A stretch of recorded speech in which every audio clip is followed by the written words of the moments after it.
Buenos días a todos. Segunda jornada. ¿Qué os ha parecido ya lo que hemos hablado acerca de la verificación de clientes, los contratos de compraventa y los Incoterms? ¿Os he complicado mucho el día a día? ¿Alguna cosa que queráis que comentemos? Eva dice que muy útil. Nidia dice que muy interesante. Bueno, si queréis que plantear alguna consulta, pues nos ponemos en marcha y, y lo vamos viendo sobre la marcha. Dice, espero saber cómo hacer Casa Against Document. Sí, lo vamos a ver, sí, con banco y sin banco. Ahora vamos a por ello, vamos poco a poco. Bien, la documentación. Hoy vamos a ver el capítulo de documentación. ¿Qué documentación preparo y cómo la preparo? Pues va a depender de las distintas características que pueda tener la exportación al país al que nos dirijamos, el Incoterms, el medio de pago. El contrato de compraventa que ya hemos comentado contempla que, a menos que se indique otra cosa, los documentos que hay que proporcionar son los que diga los Incoterms, aunque se diga otra cosa. También tenemos que presentar documentos de acuerdo con si tuviéramos una carta de crédito, ¿no? O una cobranza, lo que antes comentabais del CAD. Otra publicación que tenemos que tener en cuenta de a ver qué documentos se utilizan o no se utilizan, pues serían las prácticas bancarias internacionales estándar para el examen de los documentos al amparo de los créditos documentarios. De tal manera que pueden ser distintos los documentos que hay que presentar. Sin embargo, lo que hoy traigo aquí son los más comunes e interesantes pues, desde el punto de vista de la exportación. Vamos a ello. Em, Tenemos facturas, pues tenemos cuatro tipos de facturas: la proforma, la comercial, la aduanera, la consular. Se utilizan pues como base para aplicar básicamente los derechos arancelarios en las aduanas de entrada, ¿no? Que exigen una información determinada en la factura con un carácter obligatorio y otras con carácter opcional. Si hablamos del segundo documento, las listas de empaque, de embarque, los packing list, pues claro que también tienen una serie de datos que son obligatorios y otros que son opcionales. Otro de los documentos básicos es el certificado de origen, es el documento que prueba el origen de la mercancía y que va a satisfacer las exigencias de la aduana de destino. Aquí, cuidado especial, ya lo veremos con los EUR 1. Otros tipos de certificados, pues sería el de análisis, el de inspección, el sanitario, el fitosanitario. Aquí hay que decir como, para mí, como una curiosidad relevante, que atención con el certificado fitosanitario cuando, porque el fitosanitario acredita que, bueno, pues que las mercancías están libres de bichitos, pero ojo, que no solo las mercancías, sino también que el embalaje, pues está libre de organismos nocivos, ¿no?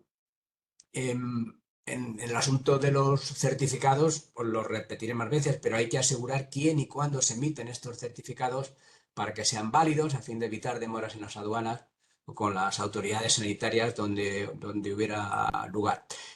Documentos de transporte. Pues a lo mejor como documento de transporte hace falta un título realmente que dé acceso a la mercancía o un simple albarán, de acuerdo con el Incoterm, ¿no? Em, el seguro de transporte.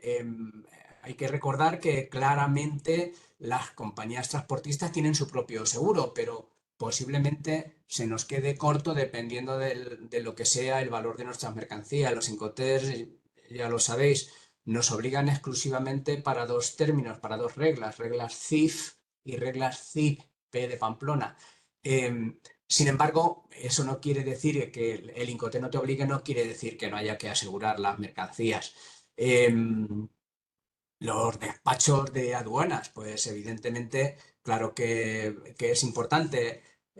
Se han detectado una serie de incoherencias que, bueno, pues que para evitar esas incoherencias, lo que dice la Cámara de Comercio Internacional y de lo que me permito hacerme eco es que se recomienda que las instrucciones al transportista, eh, a la gente de aduanas, al transitario, claro, deben estar en consonancia con el reparto de obligaciones entre comprador y vendedor de acuerdo con el Incoterm elegido. ¿Cómo resumo esto? Pues que claramente la emisión correcta de documentos nos va a permitir mitigar riesgos no solo contractuales, sino también de carácter legal. Vamos a ello. Por favor, como dije el martes y os lo digo hoy también, intervenid por favor tantas veces como lo consideréis necesario, eso os lo pido por favor. Vamos a ver las facturas. Ya os he comentado en esta primera presentación 4 tipos de facturas: la proforma, la aduanera, la comercial y la consular. Es siempre la misma factura. Lo que vamos a ver es que tendrá unas características u otras, ¿no? Dependiendo de esto. La factura pro forma, pues estamos hablando de que es un documento provisional, pues con la finalidad de que el comprador disponga de una información sobre los productos y en qué características se va a enviar. Esa factura pro forma también la utilizaríamos si tenemos que enviar unas muestras que no tengan valor comercial, y también nos va a servir claramente pues, para la solicitud de una apertura de crédito documentario, pues es una herramienta muy interesante. La diferencia que hay con un presupuesto, ninguna, simplemente que las facturas pro forma, Nidia, es lo mismo, Nidia. La factura pro forma o un presupuesto es lo mismo. Yo lo traigo como uno de los documentos más habituales dentro de lo que es el comercio exterior y las exportaciones, nada más. O sea, lo normal que se utiliza o lo más habitual que yo estoy viendo, no quiere decir que el presupuesto no sea un documento normal, es que es más fácil ajustar luego la factura comercial al presupuesto, y lo que siempre he visto es las facturas pro forma para los vendedores y las propuestas de pedido para los importadores. Ahora os voy a presentar un formato, Nidia. No, esto no es palabra de Dios. De lo que se trata es de recoger los aspectos que efectivamente nos interesan en un momento determinado. No le den más vuelta. La factura comercial, pues cojo la misma factura pro forma, le quito el adjetivo de pro forma y ya está, y tiro y lo cambio por factura comercial. Lo vamos a utilizar para liquidar los derechos arancelarios. Tiene que llevar una serie de condiciones que, bueno, pues que van a pedir en las aduanas, ¿no? Es bueno informar de la forma y el plazo, el incoterm pactado, la clasificación arancelaria y especificar el título de transporte. La aduanera es exactamente esta misma factura. Lo que pasa es que requiere que vaya legalizada de una manera o de otra. Hay países como, traigo a modo de ejemplo, Canadá, que lo que pide es una factura aduanera. Y luego tenemos la factura consular, pues que es muy parecida para lo mismo. Va a servir para verificar el valor de la mercancía, y también es exactamente como la factura aduanera. En este caso, la diferencia, fijaos qué matiz más concretito entre factura aduanera y factura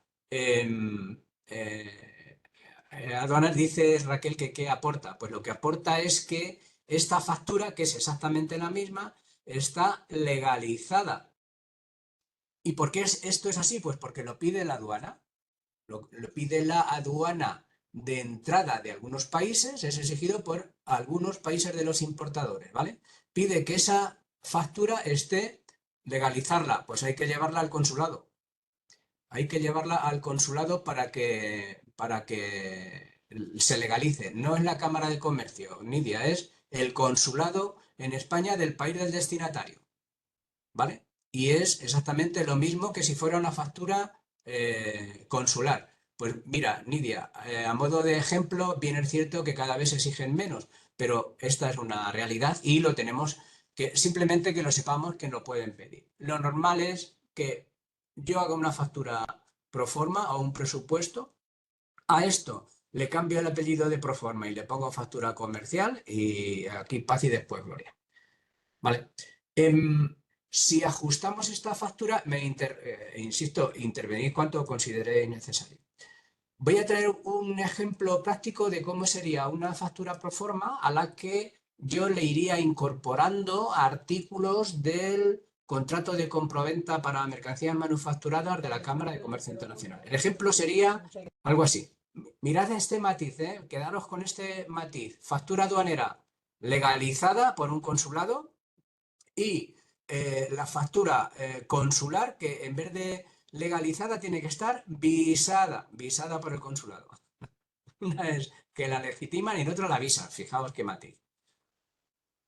Vamos a ver un ejemplo de factura pro forma. Aquí lo que voy a convertir es mi factura pro forma, porque es mi costumbre, como antes nos decía Nidia, que ellos tienen la costumbre de emitir un presupuesto. Pues lo que hago es que, en la medida de lo posible, y para evitar que mi cliente se pueda asustar porque le exija la firma de un contrato de compraventa, pues lo que hago es que en la factura pro forma voy a ir incorporando, conforme yo lo considero y dependiendo del tipo de clientes, una serie de artículos o cláusulas del contrato de compraventa. Y los voy a poner en este anexo número 1, ¿vale? Vamos a ello. ¿Qué hago? Pues incorporo vendedor y comprador de las mercancías en un primer lugar. Voy a incorporar también desde dónde, cuál es el último destino del país. Vamos a poner quién es el vendedor y quién es el comprador. Vamos a identificar la mercancía que he vendido. Vamos a seguir con más identificaciones. Vamos a identificar también, bueno, pues esto es muy típico. Ponemos el importe en número y también lo ponemos en letra. Vamos a identificar el Incoterms, que es muy interesante que figure en la factura comercial. Todo esto no deja de ser nada más que un modelo que el propósito es ajustarlo al contrato de compraventa para que se recojan todos los aspectos. Aquí decimos cómo se va a producir el embarque de la mercancía. En este caso van a ser 12 embarques consecutivos, que voy a comenzar a servir la mercancía el 30 de junio de este año. Bueno, y aquí traigo el número de la factura pro forma y traigo la forma de pago. La forma de pago en este caso son 180 días mira, aquí he metido un gazapo en la factura. Gazapo, porque he puesto 180 días y luego 60 días. Gazapo en la factura pro forma.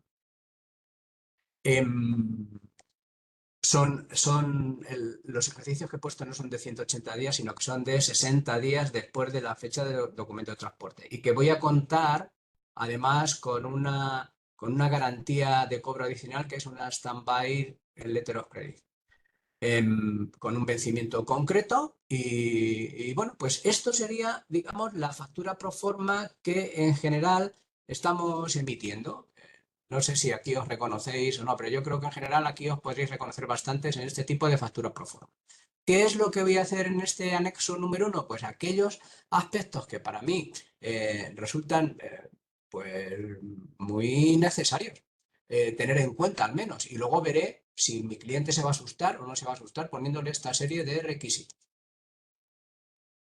La inspección de la mercancía. Y bueno, pues le voy a decir a mi cliente que tiene la mercancía lista para que la inspeccione en destino, ¿sí o no? Acabo de ver un mensaje, repítelo por favor, que se me ha ido de la pantalla y no he podido leerlo. ¿Alguien de bodegas? ¿Alguien de una bodega? Acá habría escrito. Si puedes volver a ponerlo, por favor. Te lo leo yo. Mira, Ah, a ver, había un mensaje, claro, igual hay uno este ya desde hace un rato, de la diferencia con el presupuesto. sí, ese lo Ah, hemos visto. No, no. vale, factura aduanera, Sí, ¿eso? también lo hemos visto. Y el último mensaje es de las 10:11, que hace ya unos minutos, y dice legalizado por la Cámara de Comercio. Nunca me ha pasado, o sea que no, eso es Vale, anterior. vale. Pues nada, pues No, no nada. hay nada. Bueno, pues seguimos, perdón. Perdonar. Entonces, una de las cláusulas, inspección de la mercancía. He podido convenir con mi cliente que vengan a visitar a Villacañas la mercancía antes de cargarla, pues lo tengo que notificar. ¿Es un aspecto relevante o no relevante? ¿Hay inspección de la mercancía previa?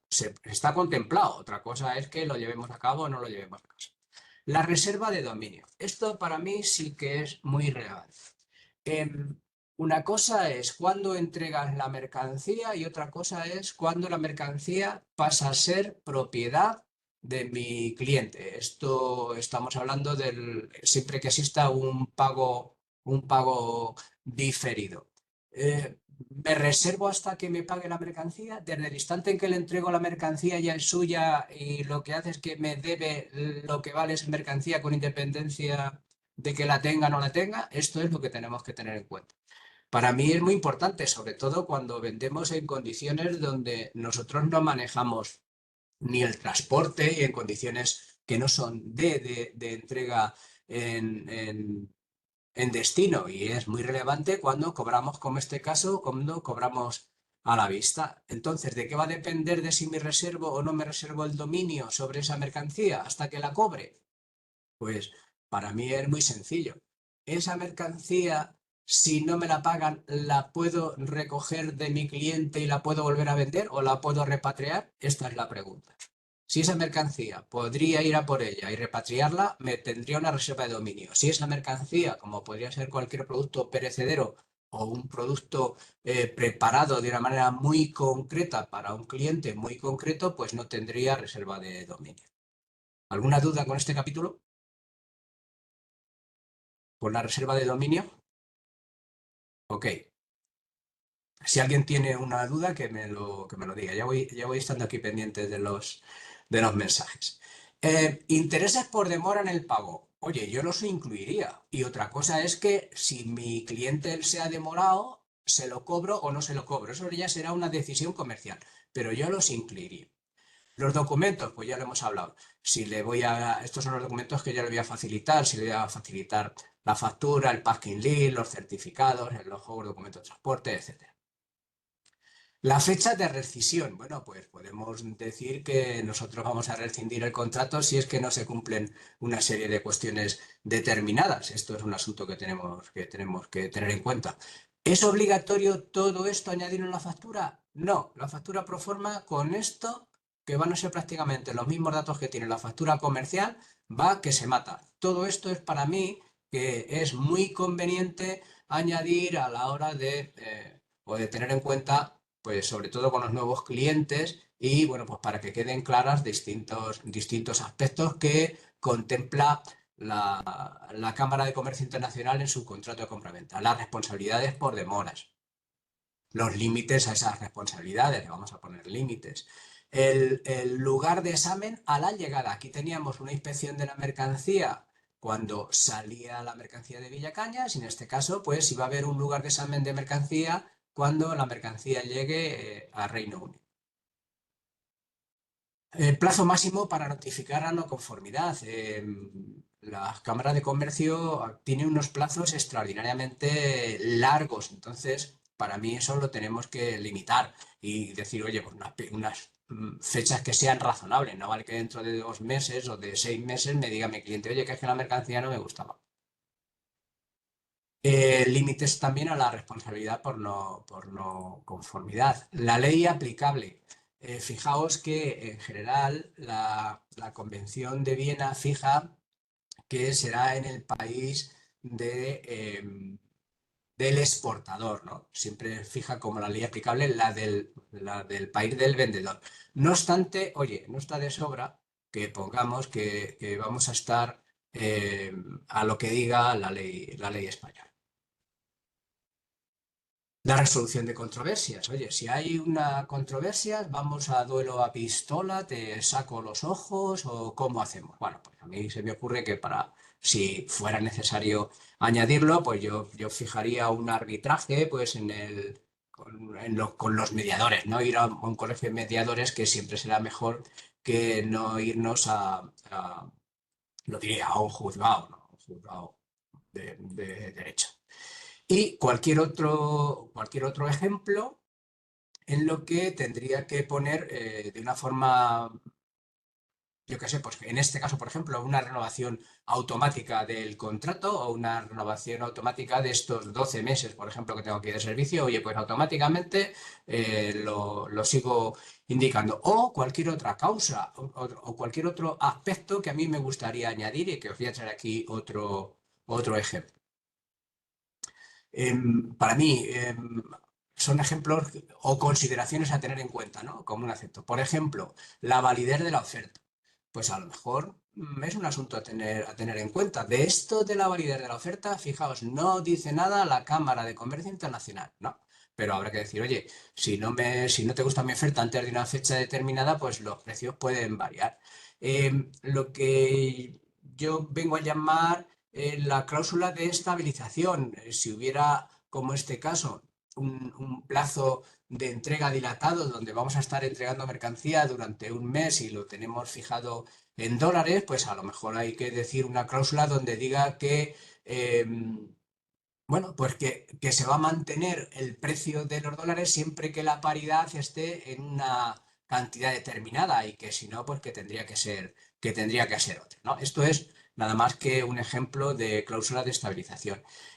Otro de los aspectos, sobre todo cuando estamos llevando mercancías eh, aptas para el consumo humano, pues a lo mejor hay que añadir en el contrato de compraventa y en la factura pro forma que, sobre todo cuando no somos nosotros los que vamos a contratar el transporte, pues exigirle de alguna manera a nuestro cliente que tiene que transportar la mercancía de una manera determinada, pues en este caso, pues decir, oye, el transporte de la mercancía requiere la contratación de contenedores de tipo food grade o en fin, algo que nosotros consideremos que es relevante. Para mí esto es interesante. Yo no sé si vosotros incorporáis a vuestras facturas pro forma o a vuestros contratos algunos de estas cláusulas que estos no son inventos del TVO. Esta sí que es un poco más de invento del TVO, pero la anterior que hemos visto, esta es la que se refiere del contrato de compraventa del contrato de compraventa de la Cámara de Comercio Internacional. Vale, continuamos. Vamos con el packing list. El packing list, bueno, pues dice los precios de los fletes tienen una validez, por lo que advertimos que el precio es válido para salidas hasta una fecha determinada. Claro, efectivamente, Raquel. Por eso hay que advertir efectivamente de cualquier cosa que pueda modificar el precio final de la factura. Igual que la factura tiene unos requisitos, pues en el packing list ocurre igual. Que el packing list este es relevante, o en mi punto de vista es relevante en mi experiencia, en lo que yo conozco. ¿Por qué? Pues porque el packing list esté mejor hecha o no esté mejor hecho, pues va a suponer que a lo mejor en la aduana de salida, pues el semáforo que esté en rojo se ponga en ámbar o si está en ámbar que se ponga en verde o justo todo lo contrario. Salvo que sea un asunto, que sea un motivo claramente aleatorio. Bueno, pues estos son distintos tipos de packing list. Cada uno tenemos uno, no tiene que tener un formato concreto. Puede tener, lo he traído aquí para que veáis que hay de 40 clases. Este es el motivo de haber traído estos dibujos. Dice, detalla los bultos o cajas, los paquetes que componen el envío, el peso y el contenido de cada uno. Bueno, pues uno de los objetivos, la inspección y reconocimiento de los bultos para nuestro cliente y también para facilitar la labor a las aduanas. Ojito, que esto también nos complica. Vamos a ver, no sabéis si habéis tenido alguna dificultad con los packing lists cuando habéis tenido que llegar a la aduana. Mm, vamos a ver, eh, vamos a ver, gracias Nidia. Vamos a ver si en el packing list cuáles son aquellos aspectos que son obligatorios y cuáles serían opcionales. Obligatorios desde el punto de vista de la aduana. Tenemos obligatorio y tenemos opcional. Bueno, pues aquí tenemos, yo creo que es un detalle sin más historia, no tiene mayor, son aspectos que yo creo que todo el mundo lo tenemos muy claro, ¿no? Pues la fecha del envío, los datos de la empresa, los datos de nuestro cliente, la factura, los pesos y dimensiones, pesos y dimensiones de los productos, descripción, cantidad total de paquetes, en fin. Esto sería una información obligatoria de acuerdo con la aduana. En la opcional, pues aquí vienen los códigos, los distintos códigos de los sistemas, y fijaos en lo que es en mi punto de vista. Para mí sí que es un asunto importante incorporar el código TARIC tanto al packing list como a la factura comercial. A mí esto me parece interesante. Yo lo incorporaría. Más que nada, pues para tener claro si mañana resulta que la aduana me dice, pues estás utilizando un código TARIC que no es el que se corresponde, o simplemente para facilitar las tareas que decíamos que eso lo tenemos que poner facilito a las aduanas, no tanto la salida como la entrada. Certificados de origen. Distintos certificados. Hay algunos muy concretos bueno, pues los vamos a ir viendo para qué son y para qué sirven cada uno. Básicamente hay certificado de orígenes, vamos a ver la definición general y luego unos concretos para dependiendo de qué países vayamos a utilizar. ¿Qué es el certificado de origen? Pues prueba el origen de las mercancías. Son documentos que están exigidos por la aduana de destino. Los emiten normalmente las cámaras de comercio y, bueno, pues va a acreditar en nuestro caso si la mercancía es de la Unión Europea o es de un tercer país. El certificado EUR 1, extraordinariamente relevante. Dice, para exportar mercancías que son de la Unión Europea y que van referidos a distintos países en los que hay un acuerdo preferencial, ¿no? Pues estos acuerdos se han enviado, tenemos acuerdos en en todos los continentes, en África, en América, en Oriente Medio y evidentemente pues en Europa con distintos países. Atención, porque esta reducción de los aranceles por el hecho de llevar un certificado EUR 1 pues es muy importante. Pueden llegar a un 40% de exención de aranceles o incluso a la exención del 100% de los aranceles.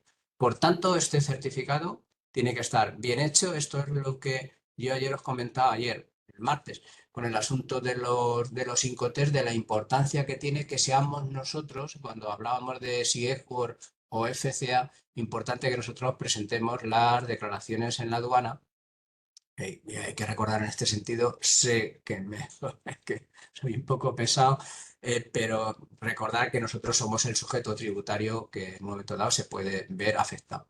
El certificado ATR1, pues este es muchísimo más concreto porque lo que hace es un certificado establecido por relaciones comerciales entre la Unión Europea y Turquía. También lo tiene que solicitar el exportador, hay que solicitarlo al Departamento de Armas e Impuestos Especiales y hay que presentarlo pues en unas fechas determinadas y se va a acompañar al DUA, ¿vale?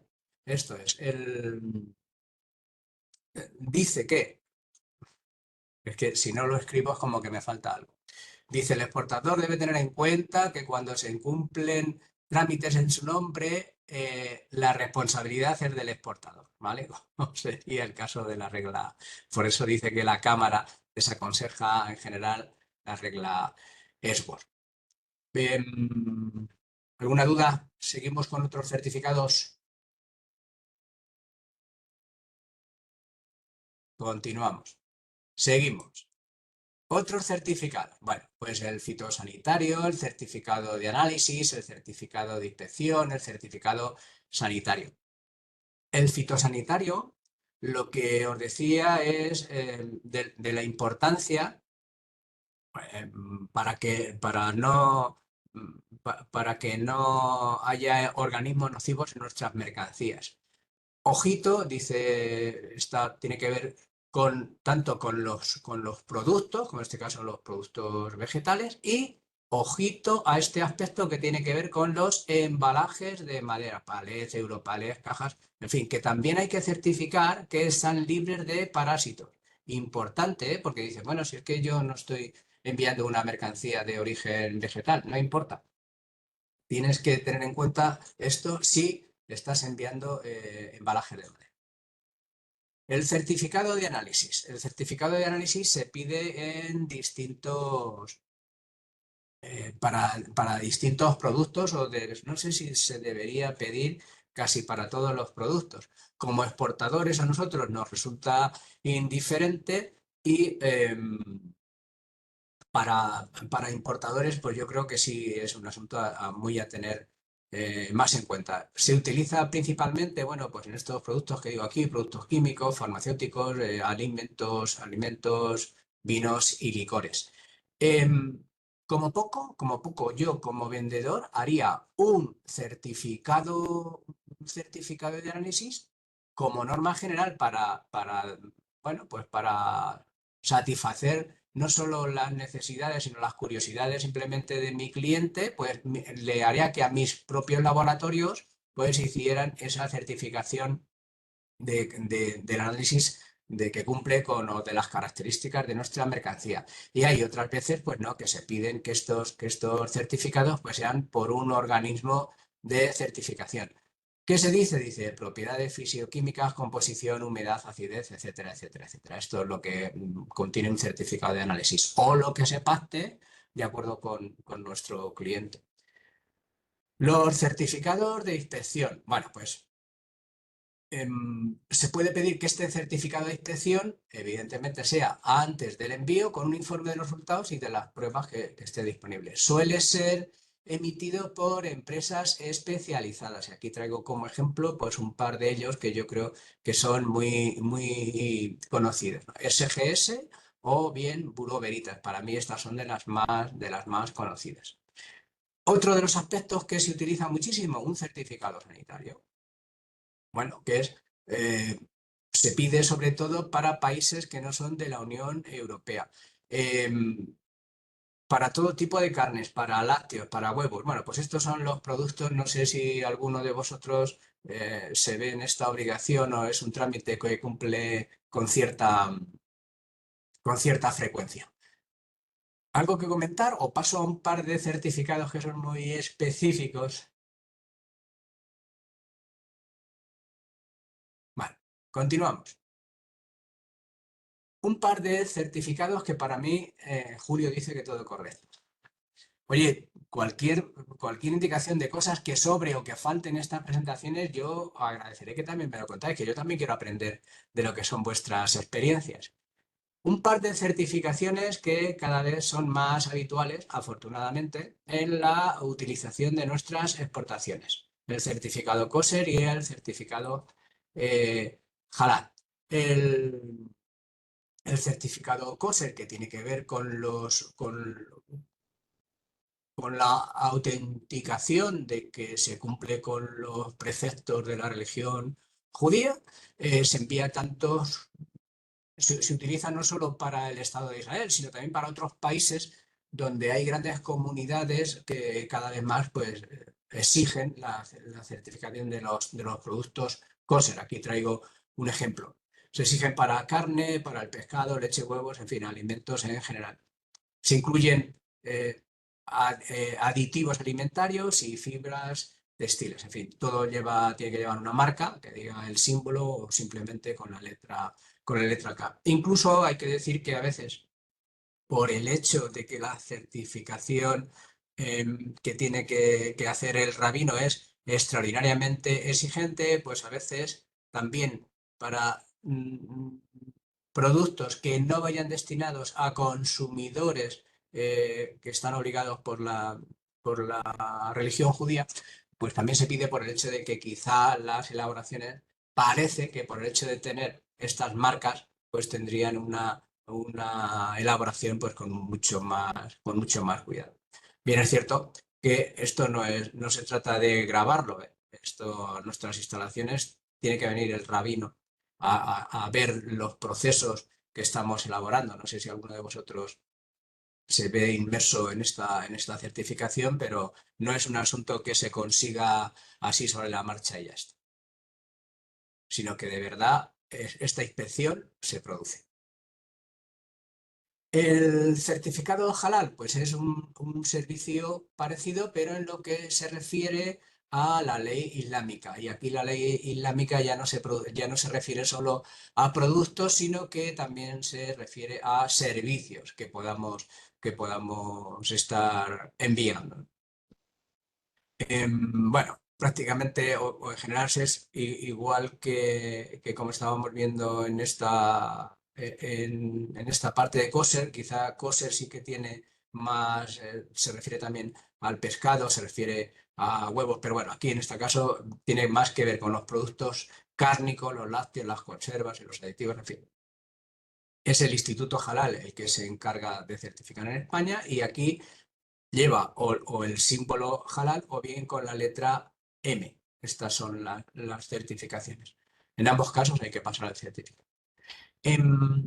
Os voy a hablar de un aspecto que creo que en este sentido, en este capítulo de documentaciones, pues creo que me parece que es interesante traer, que es cuando vamos a hacer un cuaderno para lo que son las admisiones temporales de mercancías. Son mercancías que luego se van a tener que reimportar. Bueno, pues son los cuadernos ATA.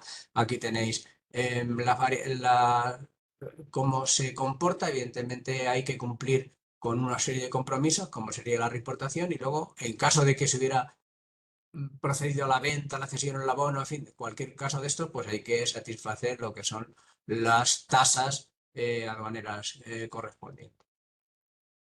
Una variante es el cuaderno CPD, que se utiliza única y exclusivamente con el territorio de Taiwán. Y me gustaría también traer, estos son para misiones temporales, y os voy a traer unos certificados que se utilizan para las importaciones. Simplemente, aunque no sea nada más que para una, eh, ¿cómo se dice? Culturilla general.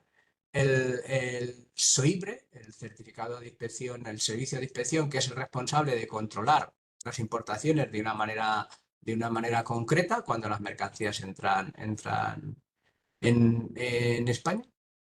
Y bueno, pues sobre todo para el asunto de la gestión ambiental, ¿no? Bueno, pues esto hay que tenerlo en cuenta, revisando, por ejemplo, material eléctrico, electrónico, en fin, etcétera.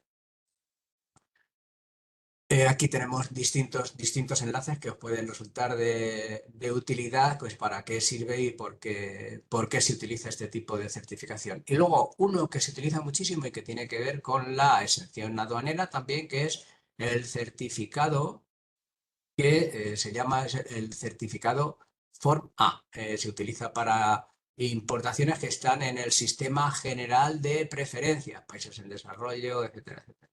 Países en desarrollo y no tanto. El certificado formal se utiliza bastante para mercancías que vienen desde la China, ¿no?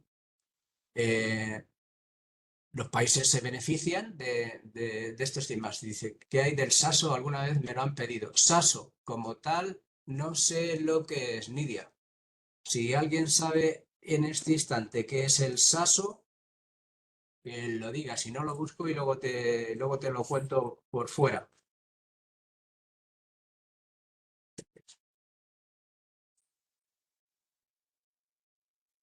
Me lo apunto.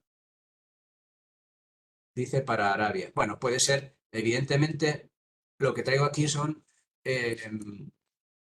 lo diré, documentos que se utilizan en general, de los que se utilizan en general, pero puede ser para cada país o para cada producto, pues puede haber una serie de certificaciones que sean muy distintas y muy concretas para un producto concreto. Yo sé que, por ejemplo, lo que os traigo aquí, todas las mercancías que es material eléctrico y material electrónico, pues tienen que venir con una certificación de un modelo muy concreto y que cumple con la normativa de la Unión Europea. Eso es lo que tiene que decir el certificado. Luego, ¿será verdad o no será? Habrá que pensar que sí estamos en un momento de verdad. Continuamos. Vamos a ver los documentos de entrega y los documentos de transporte. Vamos a ver esa diferencia que hay entre el documento de entrega y el documento de transporte, ¿no? Básicamente, esto lo que traigo es un detalle, en definitiva, son albaranes de que hemos entregado una mercancía. Bueno, pues algunos con un formato más concreto, otros con menos formato, etcétera. Pero como documento de entrega, un simple albarán que hayamos hecho y que sea el habitual en nuestras instalaciones y que lo retire el porteador, pues con eso ya, en mi punto de vista, va que se mata. muy diferente de este documento de entrega es el documento de transporte. ¿Por qué? Porque ya estamos hablando de un título, valor, que da acceso a la tenencia de la mercancía, a la tenencia, incluso a que pueda cambiar de mano, ¿no? Vamos a traer aquí una serie de ejemplos, pues uno de ellos de los más conocidos, el más utilizado mundialmente, es el conocimiento de embarque marítimo, que puede tener pues distintas fórmulas. Otro título de transporte que da acceso a la tenencia de las mercancías, el conocimiento aéreo, el Airway Bill, pues estas son las siglas que se conocen. Y luego el más utilizado, yo creo, que es el asunto el de transporte por carretera, que es el conocido con las siglas CMR. Tenemos otro más para el transporte por ferrocarril. En algún instante yo creo que iremos utilizándolo. No sé si alguno de vosotros lo utilizáis. No es muy habitual utilizar para exportaciones el transporte internacional por ferrocarril, pero bueno, ahí está. Y luego claramente para pequeños envíos, pues tenemos los resguardos de la mensajería, ya sean de courier, certificados postales, etcétera, etcétera. Quiero traer en este sentido pues una acepción que la Cámara de Comercio Internacional ha recogido para solucionar un problema con el instrumento de pago carta de crédito y que hemos vendido en condiciones FCA, es decir, que este conocimiento de embarque en teoría no lo tendríamos nosotros nunca, pero si vamos a cobrar con una carta de crédito, sin duda, vamos a tener necesidad de presentar el conocimiento de embarque con la mención a bordo y para ventas en FCA, ¿vale? Cuando nosotros no estamos contratando el transporte principal. ¿Qué hay que hacer en este caso? Pues yo incluiría en el contrato de compraventa o en la factura comercial un par de cláusulas de estas características. Dice, el comprador debe dar instrucciones al porteador de emitir para el vendedor y a expensas tal, a su coste, el documento de transporte, ¿vale? Que diga que está con la mención a bordo, ¿vale? Y luego, para que quede claro que yo voy a hacer algo con ese título, con este título de transporte, con el BL, pues dice el vendedor debe proporcionar este mismo documento al comprador junto con el resto de los documentos requeridos en el crédito de comentarios o bien la cobranza bancaria. Esta mañana nos preguntaba alguien si hablaríamos del Cash Against Document. Pues este sería uno de los casos. Entonces, ¿qué es lo que ocurre? Que aquí pues había hasta la revisión de 2020, había un vacío bastante importante, pues porque tú vendías en condiciones FCA o en condiciones FOB, en cualquiera de las dos, que estaríamos un poco, esto es más correcto porque en FCA estamos hablando de qué es lo que la Cámara ha regulado a través de los Incoterm para el envío de mercancías en contenedor. Entonces, no se decía cómo se solucionaba este aspecto. Y en este caso sí ha quedado escrito, ha quedado recogido en los Incoterm 2020 que esta sería la manera. No dice que hay que hacer una cláusula adicional, no lo dice, pero lo que dice es que se recomienda por la parte de la Cámara que se utilice un pacto de estas características. ¿Es necesario y obligatorio ponerlo en el contrato de compraventa? Como necesario. Em, dice Raquel, pero con un FCA y recogida en fábrica no entiende por qué hace falta. Pues porque no sería una recogida en fábrica. Estamos hablando de que no sería una recogida en fábrica, que sería un documento de transporte, que sería un CMR. Estaríamos hablando de que se requiere. Pues dice una LC con FCR. Esto es distinto porque en FCR estás en el mismo caso. En el FCR tú no estás, eh, Raquel, con los Incoterms F, tú no contratas el transporte. Y, sin embargo, la carta de crédito está exigiendo que presentes el documento de transporte. Normalmente será un conocimiento de embarque marítimo con la mención a bordo, con lo cual hay que pactar que una vez que se produce el embarque de la mercancía y se tiene el documento diciendo la mercancía ya está dentro de la bodega de un buque, pues ese documento te lo tiene que entregar a ti, porque si no te lo entrega a ti, tú no cobras la carta de crédito. Pero realmente quien lo necesita es en el destino de la mercancía ese documento. Luego hay que poner la segunda cláusula. ¿Os queda claro? Raquel, yo creo que tú me has dicho que te quedaba claro. No sé si para el resto. Por favor, si hay dudas, no tenéis el más mínimo reparo en ponerlas, que nadie ha nacido enseñado. Esto es una extraordinaria novedad. Esto que os traigo aquí es una novedad. Os decía que los Incoterms nacieron en 1936. Esta es la octava revisión y hasta esta octava revisión no se ha incorporado esta mención expresa de la Cámara de Comercio Internacional y es la octava revisión. Bien, vamos a ver ahora un documento que para mí a veces es bastante complejo y en las experiencias eh, que estoy teniendo, pues cada vez los seguros de transporte, los documentos del transporte de seguro, pues se tiene menos cuidado, ser menos riguroso con lo que tiene que contener. Vamos a ver lo que en mi opinión tendría que haber, en mi opinión y en lo que es lo habitual o cómo tendría que ser un documento de seguro. ¿Cuáles tendrían que tener? Cada vez hay más agentes de seguros y más, me atrevo a decir, pseudocompañías aseguradoras que nos facilitan documentos que acreditan que una mercancía está asegurada. Pero ese documento está redactado a su modo y a su manera. Pero evidentemente esto tiene que tener unas características mínimas.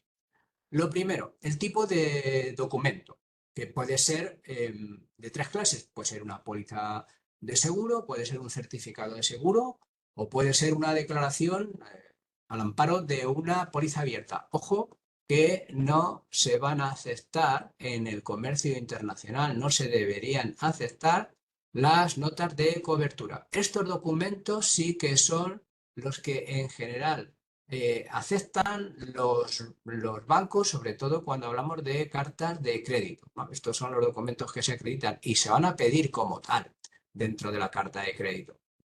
Para que digan, no, pero si es lo mismo. Bueno, es lo mismo. Si la mercancía está asegurada, la mercancía estará asegurada. Será lo mismo que presentar una nota de cobertura que la póliza o un certificado de seguro. Pero no es lo que se va a exigir en el instrumento de pago, ¿vale? Em, Se va a pedir la firma y quién es el emisor. El emisor puede ser tanto una compañía aseguradora como un agente o sus apoderados, ¿no? Cualquiera que firme debe indicar por cuenta de quién lo hace, no es baladí, ¿eh? Y aquí viene, si me lo permitís, aquí viene cuando la matan, el asegurado. Puede haber distintos tipos de intervinientes, el tomador del seguro, el asegurado y el beneficiario. Puede ser todo el mismo o pueden ser figuras completamente, pueden ser diferentes. ¿Quién es el asegurado? Pues el tomador del seguro, perdón. La persona que contrata el seguro y que firma la póliza y que paga las cuotas. Puede contratar este seguro por cuenta propia o pues también una persona asegurada o contratarlo por cuenta ajena. En fin, con lo cual puede ser una persona distinta. El asegurado. ¿Quién es el asegurado? Pues es la persona titular del riesgo asegurado, pudiendo coincidir que es el tomador con el asegurado o no. En este caso vamos a ser nosotros mismos, el asegurado vamos a ser nosotros mismos y finalmente existe el tercer interviniente. ¿Quién es el beneficiario? Me estoy pasando me estoy pasando. No leáis esto, me voy para detrás. ¿Quién es el beneficiario? Pues es La persona que en su momento va a recibir, el beneficiario va a ser la persona que en su momento va a recibir la indemnización en el caso de que se produzca el hecho o la contingencia objeto del seguro. En Incoterms, CIF o CIP, ¿quién va a ser el beneficiario? Pues va a ser nuestro cliente, a quien le tendremos que entregar precisamente el documento de seguro. ¿Vale? Y este documento de seguro le tiene que dar derecho a nuestro cliente a reclamar directamente a la compañía aseguradora. ¿Vale? Beneficiario, nuestro cliente, única y exclusivamente en los casos, en mi punto, como yo lo entiendo, salvo que haya alguna cosa muy específica, pero en general será el beneficiario, nuestro cliente, solo en Incoterms, CIF o CIP. Y ese documento se lo mandaremos a él para que pueda reclamar al seguro. Bien, vayamos con las fechas. Este documento de seguro no tiene que indicar una fecha de vencimiento para reclamar, ¿no? Y el documento tendrá que aclarar la efectividad desde la toma de carga. Es decir, si estos productos han salido de nuestra fábrica, desde que lo hemos puesto en la puerta de nuestros almacenes, desde esa fecha donde se ha tomado la mercancía, tiene que estar efectiva y no tiene que tener vencimiento hasta que la mercancía llegue a destino. ¿Vale? Importante. Otro aspecto importante son los lugares, es decir, se debe indicar mm, que los riesgos están cubiertos al menos desde el lugar de toma para la carga o el embarque y el lugar de descarga o destino final que se haya estipulado en las facturas pro forma o en el contrato de compraventa. Ojo, que me he encontrado distintos documentos en varias ocasiones donde tan solo se habla del transporte marítimo. Bueno, pues porque ha sido la naviera la que se ha encargado de redactar o de solicitar este seguro de transporte adicional y le ha resultado irrelevante lo que ocurre hasta que llega al buque con la mercancía y lo que ocurre después de que se baje del buque la mercancía. Sin embargo, como veíamos el martes, pues es que hay unos riesgos en el transporte interior desde la fábrica de origen hasta el barco de carga y desde el barco de llegada, en el puerto de llegada, hasta que llega al destino final, a los almacenes de nuestro cliente, pues ahí también hay otro trayecto, otro transporte interior y que también hay que cubrirlo. Luego, esto es importante desde lo que yo creo estoy convencido, que hay que cubrir desde el lugar de carga hasta el lugar de descarga en el destino final. Otro aspecto, los riesgos a cubrir. Lo normal en el comercio internacional es que se hable de la cláusula a todo riesgo, es lo que se llama el all risks, de acuerdo con las cláusulas del Instituto de Transporte de Londres, ¿no? Em, el documento podría contener alguna referencia a riesgos excluidos o podría estar sujeta a franquicia. Y el todo riesgo es un todo riesgo, pero no es full, aunque tenga la cláusula todo riesgo, como ahora iremos viendo. ¿Por qué? Pues porque no hay coberturas específicas como podrían ser las cláusulas de guerra, las cláusulas de huelga, qué pasa con productos refrigerados o congelados, qué pasa en el caso de que ocurra un sabotaje o haya un acto de piratería. Pues esto no está cubriendo, estos que os he mencionado aquí, estos que vienen aquí, no están cubiertos por la cláusula final, ¿vale? Y nos falta algo, no sé si lo estáis echando de menos, no es que sea menos importante, también que, bueno, pues un orden hay que llevar. El importe y la moneda. El importe y la moneda, pues evidentemente el importe será por el 110% al menos del valor del valor de la mercancía, y en cuanto a la moneda será la misma que la factura. Es decir, en el caso que os hemos puesto esta factura pro forma, que era de $60.000, aunque una indemnización pudiera ser en libras esterlinas o pudiera ser en euros, realmente esta cobertura de seguro tiene que estar nominada en dólar americano, que es la moneda en la que hemos emitido esa factura.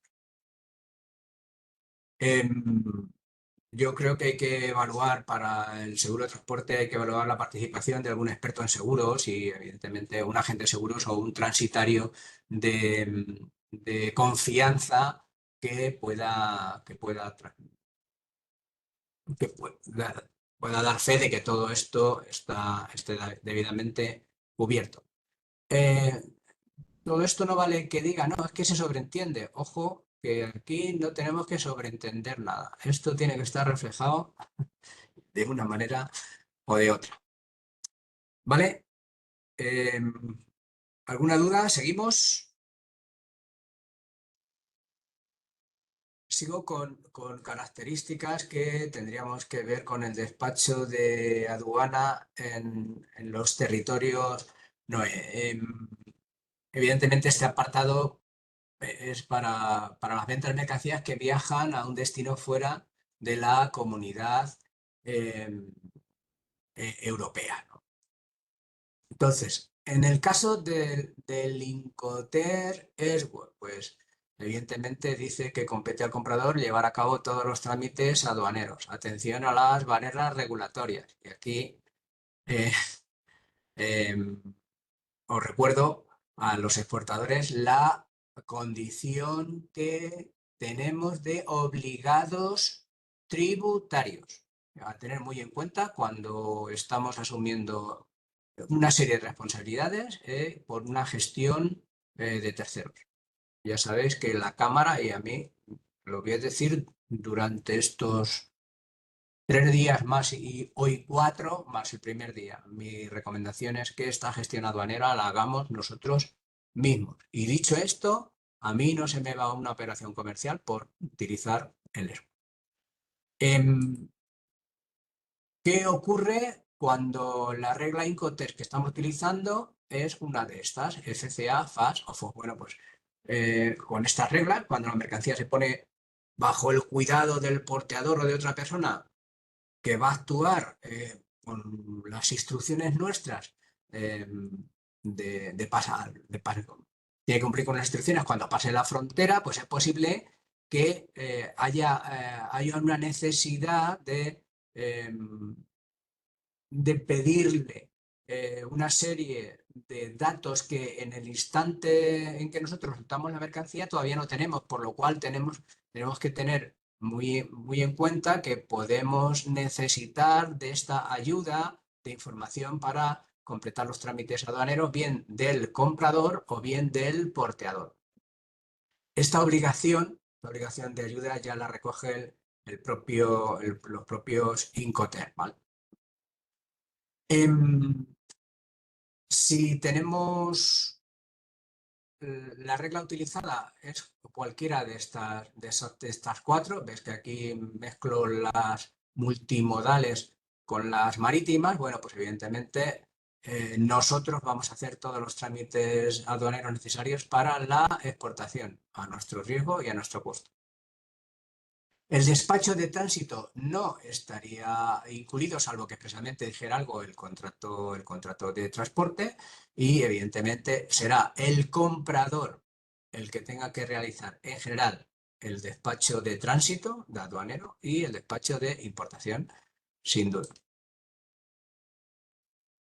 Si hablamos de los Incoterms DAP, bueno, pues como vendedores, en las condiciones de AP o en las condiciones de PU, realizaremos las gestiones, todos los trámites aduaneros que tienen que ver con la exportación y con el tránsito. El tránsito, bueno, pues no es muy habitual, pero que sepamos que puede ocurrir si en un momento determinado nuestra mercancía pues tiene que tocar por distintas circunstancias un puerto intermedio.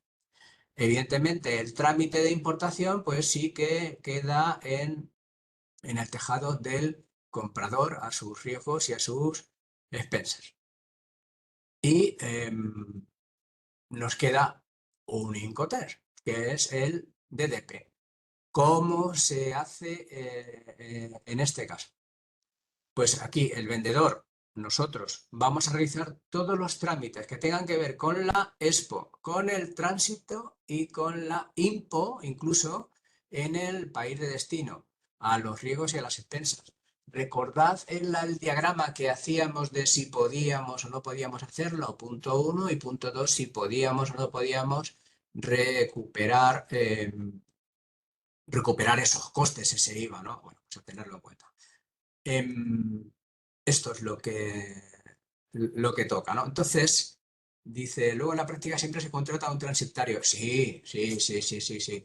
A ver, en la práctica esto no se trata de que nosotros como exportadores tengamos que tener un departamento de cobros, un departamento legal para hacer las facturas, un departamento de aduanas, etcétera.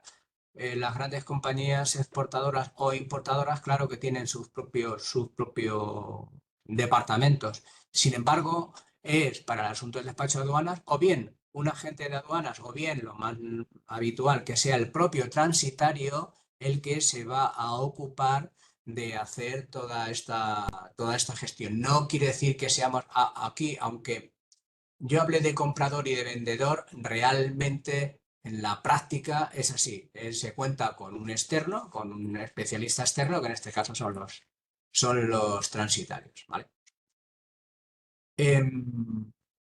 ¿Alguna duda? En la práctica es el transitario del vendedor, incluso fijaos aquí, en DDP, pues es el transitario nuestro el que va a pedir la ayuda para poder cumplimentar los despachos de importación. ¿Vale?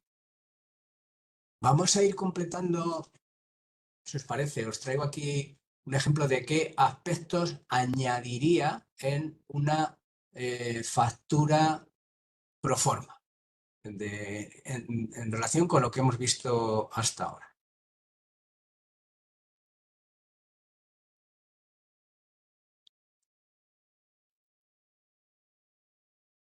Vale. En lo que hemos visto hasta ahora, yo añadiría lo siguiente. En una factura pro forma, o sería otro anexo, claro, o bien en el contrato de compraventa, en el apartado documentos, en lo que se refiere a documentos, diría, el comprador debe contratar a sus propias expensas, si es que es el caso, el transporte de la mercancía desde el lugar de entrada designado. Esto es en el caso de que estuviéramos vendiendo en condiciones SBOR o FCA, ¿vale? En este caso, el ejemplo de la factura pro forma que hemos visto es de un exportador que está en Villacañas. Eso en lo que es al transporte. En lo que tiene que ver con el seguro. Dice, es responsabilidad del comprador contratar a su coste un seguro con las cláusulas previstas en las cláusulas previstas por el Instituto de Aseguradores de Londres. ¿Qué es lo que esto podréis pensar que está de sobra? Claro que está, en teoría, no es necesario, puesto que el Incoterms y el conocimiento de la regla Incoterms implica que estas cosas hay que hacerlas de una manera determinada. Pero siendo este conocimiento como que decíamos ayer que el desconocimiento de la ley no exime de su cumplimiento, pues aquí estaríamos en un poco lo mismo. Que nadie se llame a engaño. Luego, por mi experiencia, os tengo que recomendar que estos aspectos, como poco, valoréis el añadirlos. Lo mismo ocurre con el despacho aduanero. Decíamos, ¿cómo salvo, si yo sigo vendiendo en Airbus, cómo salvo el asunto de la carga de la mercancía? Digo, pues ya está muy claro.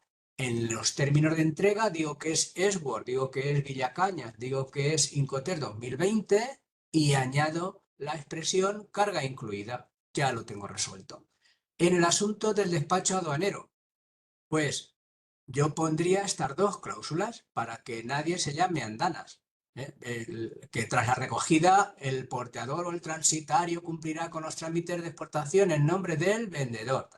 El comprador facilitará al vendedor copia del aduanero acreditativo de que se ha efectuado el correspondiente despacho. O sea, no vale, oye, haz el despacho, no, haz el despacho y déjame a mí una copia de que has hecho el despacho. Esto no cuesta nada si nos vemos en la necesidad de seguir vendiendo AirWall. Yo, de verdad, pondría estas dos cláusulas en la factura pro forma. Cada vez que tuviera una factura pro forma, incluso en la factura comercial definitiva, lo añadiría para quitarnos de historias. Y en los términos de entrega, Airsworld, Villacañas, 5T 2020 y carga incluida, ¿vale? Las responsabilidades por demoras, pues yo creo que también en este sentido, dice el comprador deberá proceder a la recepción de la mercancía, la responsabilidad de demoras, en este caso, lo que estamos hablando de las demoras por parte de nuestro cliente, ¿no? Deberá proceder a recibir y si por cualquier motivo no retiras la mercancía, pues antes de una fecha determinada, dice, tengo derecho a declarar el contrato resuelto mediante notificación. Dice, y si resuelvo el contrato, o sea, habrá unos daños y perjuicios que vamos a fijar en un porcentaje y si tengo un anticipo, me quedo con él como indemnización para este incumplimiento de contrato. Estas cláusulas sé que son más duras, pero también las tenemos que valorar. A lo mejor en un momento determinado, en ese instante de enamoramiento, principalmente cuando estamos hablando de los primeros clientes, pues yo creo que estaríamos en una situación de incluirlo en nuestros contratos de compraventa. Cuando son clientes nuevos, con un cliente que llevamos trabajando con él no sé cuánto, que no se han producido estas demoras, pues la verdad es que a mí comercialmente me resultaría duro y complicado añadir una cláusula por responsabilidad de demoras. Pero ahí está y son aspectos a tener en cuenta también en cualquier compraventa internacional. Pues hemos finalizado con las documentaciones que hay que tener en cuenta. ¿Alguna duda que os surja? ¿Algo que a la vista de este resumen, veis que vamos completando el checklist, lo vamos completando poco a poco? ¿Alguna duda que os ofrezca? En principio no dudar, dice Nidia. Vamos a por otro aspecto interesante, los medios de pago. Vamos a hablar de los distintos medios de pago y, bueno, pues lo que en mi punto de vista lo tenemos muy claro. Dice, como exportadores vamos a abordar riesgos comerciales, ¿no? Como exportador lo tengo muy claro, quiero cobrar de una forma segura. Sin embargo, pues la posibilidad de que haya un riesgo de impago, pues también existe, ¿no? Por lo que debemos prepararnos para esta posibilidad, teniendo en cuenta el medio de pago, el banco, las compañías aseguradoras de las que ya hemos hablado. Sabéis que, yo creo que ya lo he comentado en otras ocasiones, dice, quiero cobrar en euros y por adelantado. Pues esta fórmula no es siempre posible y a lo mejor no es ni hasta incluso recomendable dependiendo de quién es nuestra contraparte. Tenemos que ponderar las expectativas del importador, tenemos que ponderar la situación que tenemos en el mercado y, bueno, pues dice, oye, ¿y siempre puedo exigir cobro en euros y por adelantado? Siendo así, pues comentaba el martes, es lógico y natural que el importador en un momento determinado exija una contrapartida, te va a pedir un aval de pago anticipado. Y si es así, ¿dónde está la ventaja de ese cobro anticipado cuando la entidad posiblemente pues, te va a pedir una pinoración de fondos y que además va a llevar unos costes financieros eh, adicionales, ¿no? Bueno, pues vamos a ver los distintos instrumentos de pago y ver qué coberturas podemos tener, ¿no? Aparte de también que vamos a ver las coberturas de las divisas. Vamos a por ello.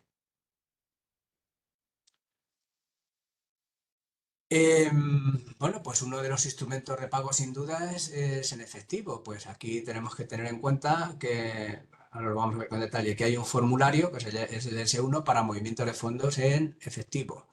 Vamos a ver si cobramos por anticipado, pues, ¿qué es lo que pasa para que sea eficaz ese cobro anticipado? ¿Qué avisos tenemos que dar para que sea absolutamente eficaz ese cobro y que no nos digan que hemos incumplido con la entrega de la mercancía? De los cheques, vamos a hablar de cheques bancarios, de los cheques personales y vamos a ver cómo minimizamos riesgos de las transferencias. Pues tenemos que ver los datos imprescindibles para que la transferencia pues, venga rápido y qué gastos y cómo fijamos esos gastos. El CAD, por fin llega el CAD, que esta mañana nos pedía alguno de vosotros, son las cobranzas o las remesas documentarias, si son documentos contra, si es pago contra documentos o son la entrega de los documentos contra una aceptación de un instrumento financiero. La carta de crédito, las cartas de crédito confirmadas, las cartas de créditos transferibles, etcétera. Vamos a por ello. Quiero cobrar de forma segura. Estos son los medios de pago internacionales que no han cambiado ni mucho ni poco. Lo que son los grupos, lo que sí han cambiado son las formas de comunicarnos los bancos, ¿no? De comunicarnos, parece que sigo en el banco, no estoy en el banco. Más riesgo, menos riesgo, inversamente proporcional, más coste, menos coste. Primer grupo, pues estamos hablando del que forman los cheques, las transferencias, las remesas simples o los cheques personales. Aquí una de las dos partes está en una extraordinaria debilidad. O el exportador embarca sin la garantía de pago o el importador tiene que pagar por anticipado. Máxima debilidad. A pesar de esta máxima debilidad, estamos hablando del grupo de instrumentos de pago internacionales que más se utiliza mundialmente. La cobranza o remesa documentaria, el CAD que hablábamos. Aquí el exportador sigue embarcando sin garantía de pago, pero va a controlar la mercancía en destino. Desde el punto de vista del que compra, pues paga o acepta un instrumento financiero contra documentos comerciales que le van a dar acceso a la mercancía. La carta de crédito o crédito documentario o letter of credit, distintos nombres, el producto siempre el mismo. Es para mí el 3 en 1. Es instrumento de pago, es instrumento de garantía y es instrumento de financiación. Lo veremos con un poco de detalle. Aquí el exportador embarca contra garantía bancaria y controla la mercancía en destino y el importador paga o acepta contra los documentos comerciales. ¿Vale? Estos son los tres grandes grupos. ¿Vale? Ahora también se utilizan las plataformas de pago, pero esas plataformas de pago estarían aquí en esta misma línea, ¿no? De lo que son los instrumentos de pago llamados órdenes de pago simple. Dice, no hay no hay mayor garantía que el pago, ¿no? A ver, repíteme, Nidia. Hola, casi te lo Mejor. cuento. Sí. A ver, porque la diferencia entre la carta de crédito y el Cobranza. segundo, sí, la cobranza, Ajá. porque pone embarca con garantía bancaria y Sí, el otro embarca sin garantía de pago. sí. Pero yo hasta que no reciba el pago no le voy a dar la mercancía, entonces ya está, toda la garantía va a ser esa. ¿Dónde? Aquí, aquí. Sí, sí, Claro, pero claro, tú controlas la mercancía. sí, Y si no te paga, no le sueltan los documentos de transporte. claro. Pero tú, sin Por embargo, ejemplo, ya tienes la mercancía en el puerto de destino. sí. ¿Y qué haces con ella si no te paga? ¿Y el banco te garantiza el pago aunque él decida No, no recogerlo? no, no, no, ¿La no, no. Con la diferencia? cobranza el banco no te garantiza el pago. Con la carta de crédito sí. Ah, esa es la diferencia, ¿no? Que si Esa, él esa es la decide no diferencia, Nidia. pagarte, te paga el banco.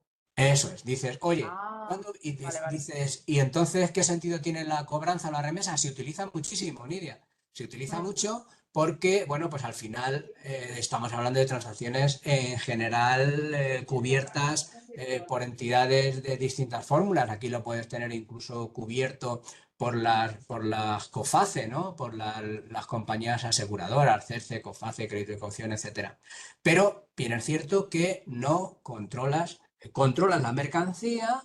Si es que has contratado tú el transporte principal, aquí esto es muy relevante, ahora lo vamos a ver, pero no te aseguras que cuando llegue a destino tu cliente, oye, o no tiene dinero, o esperaba una financiación que el banco no se lo da, o simplemente se ha arrepentido de hacer la compra. Y te has quedado, pues, que tienes con una mercancía allí que dices, ¿y ahora qué hago? ¿La repatrio? ¿Se la vendo a un tercero? ¿O qué? Pues esto es lo que hay que valorar cuando existe este instrumento de pago que ahora veremos con más detalle. ¿Vale? Sigo. Medios de pago en efectivo. Vamos a ver qué es un medio de pago efectivo. Hay obligación desde el año 2007 de declarar los medios de pago. ¿Qué es un medio de pago? Billetes en euros o en otras monedas. O cheques bancarios al portador que sean por un importe igual o superior a 10.000 euros. Esto es lo que la norma desde 2007 nos obliga a declarar cuando salimos o entramos por las aduanas. ¿Quiénes estamos obligados? Pues todas las personas españolas, ¿no?, que viajan fuera de España o que pretendan acceder al territorio nacional transportando ese dinero en efectivo. La territorialidad, importante. Estamos hablando de salir de España, no porque vaya a la Unión a Francia. Si voy a Francia, si voy a Portugal, también tengo esta obligación de declarar los movimientos en efectivo. Y bueno, pues como culturilla general, que para movernos dentro de nuestro país, si llevamos en el bolsillo algún tipo de dinero efectivo de estas características, por importe igual o superior a 100.000 euros, también tenemos esa obligación. ¿Qué aspectos tenemos que tener en cuenta? Bueno, pues que esa declaración la vamos a hacer con el formulario S1, que aquí en este enlace lo tenéis a mano. Y claramente de aspectos a tener en cuenta, si se produce una venta por importe superior a 10.000 euros y nos lo pagan en efectivo, pues le tenemos que pedir a nuestro cliente que nos dé el S1. En este caso, lo va a obtener en la aduana, en la aduana de entrada al territorio nacional. Bien, no sé si alguno de vosotros hace cobros en efectivo, pero esto hay que tenerlo en cuenta. Vamos a ver qué es lo que ocurre cuando tenemos un cobro anticipado. Pues bueno, ya habíamos dicho que, vale, ya he cobrado. ¿Qué es lo que ocurre si nuestro cliente nos está pidiendo una garantía, ¿no? Que es lo que yo digo que no puede ser conveniente o incluso bueno, ¿no? Que hagamos el pago por anticipado si nos han pedido una garantía bancaria, estamos muertos, estamos cautivos y con más gastos. Bien. Eh, si el cobro es por anticipado, ¿qué tendríamos que tener en cuenta? Pues que tenemos una serie de obligaciones con el comprador, ¿vale? Y es que tenemos que lanzar los avisos necesarios que dicen las reglas Incoterm. Pues como en este caso, para que proceda a la retirada de la mercancía, en estos casos que el transporte principal es responsabilidad del comprador, pero también tenemos que dar avisos para que se produzca, de que se ha producido la entrega de la mercancía, pues cuando hemos contratado a nosotros los medios de transporte. Estas obligaciones de notificaciones, los avisos, es muy importante para que en ningún instante nuestro cliente nos pueda reclamar la devolución del cobro anticipado. Y en este caso, como os decía, os vengo diciendo, si hay una emisión de garantía de suministro, pues hay que asegurar la cláusula de inicio de vigencia y la cláusula de ejecución de esa garantía, que evidentemente el inicio de la vigencia pues que tiene que estar condicionado a tener el cobro por anticipado. No vayamos a emitir la garantía y encima no tener el dinero aquí, que no sería la primera vez que ocurre. ¿Qué aspectos tenemos que tener en cuenta? Bueno, pues si ese cobro anticipado se produce por cheque, pues yo recomiendo que no mandaré la mercancía hasta que tenga el abono en cuenta. Ojo, que estos abonos, a veces los bancos nos dicen que es un abono salvo buen fin y realmente lo que tenemos que esperar es un abono en firme. Si tenemos dudas de si el abono es el buen fin o en firme, le preguntamos a nuestro banco que nos garantice que el asiento que estamos viendo en la cuenta no puede tener una devolución de estos. Y en el caso de que nos hayan obligado a emitir una garantía, pues vayamos a ver que el inicio de la vigencia tiene que decir una cláusula que diga que será tras el abono de los fondos en nuestra cuenta. Y las cláusulas de ejecución, bueno, pues tiene que ser que el comprador, nuestro cliente, va a certificar que no se ha producido el aviso necesario de acuerdo con lo que se recibe, lo que se describe en las regla pactada de que se trate en el apartado de notificaciones, que en definitiva pues son un poco esto que vengo a deciros aquí en esta parte. Es decir, el cobro anticipado también tiene sus matices que hay que tener en cuenta. Ojito, no he cobrado y me he olvidado, no. Me he cobrado y mis obligaciones que tengo con el comprador son extraordinariamente relevantes. Seguimos hablando de los cheques. En este caso ya estamos hablando de que un cheque es un título valor, de tal manera que quien firma un cheque tiene una serie de obligaciones y una serie de responsabilidades que le pueden llevar a que en caso de, pues yo qué sé, por decir un caso extremo, si tú emites un cheque sin fondos, te pueden llevar a la comisaría y te pueden llevar a dormir en el cuartelillo. Vas a dormir 10 minutos, pero bueno, pero hasta ahí se podría llegar. Debe contener la denominación cheque, tiene que tener una fecha y lugar de emisión, una firma y el lugar de pago. Claramente, junto con la transferencia, es el medio de pago que más se utiliza y, bueno, pues evidentemente tiene que haber un alto grado de confianza entre comprador y vendedor. Son los instrumentos de pago junto con la transferencia que son los más baratos. A distinguir el cheque bancario que cuenta con la garantía del banco emisor del cheque. Evidentemente se minora de una manera importante el riesgo comercial de impago. Si es un cheque personal lo que es un cheque, lo que llamamos los cheques de puño, pues aquí solo tenemos la garantía de nuestro propio cliente. De tal manera, lo bueno y lo interesante que resulta el tener la cobertura adicional, lo que hablamos de las compañías de seguro de crédito a la exportación. Insisto en el abono en firme y el abono salvo buen fin. Ojito con que esto nos puede dar alguna sorpresa. Y lo que está muy claro es que pues tenemos que minimizar los riesgos del cobro con cheque. Si es un cliente muy habitual y me está pagando con cheque, pues nada que decir. Pero ojo con los cheques para operaciones nuevas, ojo a los cheques con doble endoso. Y bueno, pues en definitiva hay que echarle un ojito a ver si el cheque tiene algún tipo de manipulación. Si se nos ha perdido, se nos ha extraviado algún cheque, hay que solicitar una figura bancaria que se llama stop payment y que es un asunto bastante a tener en cuenta. Es decir, se pierde y ¿ahora qué hago? Pues me voy al banco y se lo digo para que pongan un stop payment de ese cheque que se ha extraviado. Y luego, bueno, pues que tenemos que tener en cuenta, que por eso a mí no me gustan, entre otras cosas, los cheques, pues porque existen los cheques fraudulentos y que, bueno, pues que son a veces muy, muy complicados. La ley española dice que tenemos hasta 6 meses para denunciar un cheque fraudulento o un cheque que no se ha pagado.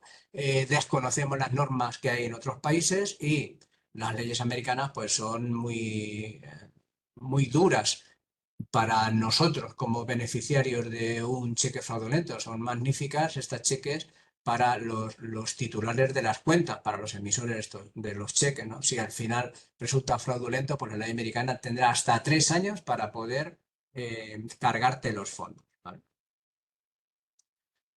Seguimos. Vamos a ver la transferencia. Vamos a ver las características. Yo creo que aquí lo tenemos todo bastante claro, pero bueno, algunos aspectos a tener en cuenta sí que serán interesantes. Las transferencias y los cheques son los más utilizados, pero a pesar de que es el mayor riesgo, ¿no?, para una de las partes, o embarcamos sin garantía de cobro o pagamos sin garantía de que nos envíen la mercancía. Hay que tener en cuenta que la transferencia tiene un carácter irrevocable, desde el momento de la emisión, ¿vale? No vale volverme atrás. Ahora hay bancos que ofrecen un servicio de tracker, de seguimiento de en qué instante están los fondos, porque a veces desde que mandas te han cargado a ti en cuenta o a nuestro cliente le han cargado en cuenta hasta que llega a nosotros, pues pasan a veces días, ¿no? Bueno, pues que sepamos que hay entidades financieras que ya ofrecen este servicio de tracker y que sepamos en este sentido que el aspecto negativo que tiene la transferencia, que últimamente los malos están utilizando mucho lo que llaman el phishing y que en este caso es el importador, es nuestro cliente el perjudicado, aunque la relación comercial se va a deteriorar, ¿no? De la misma manera que si perdemos el cheque, la culpa es nuestra y tenemos que poner el stop payment, pues en este caso el que se ve perjudicado por este aspecto negativo de estos instrumentos de pago sería nuestro cliente.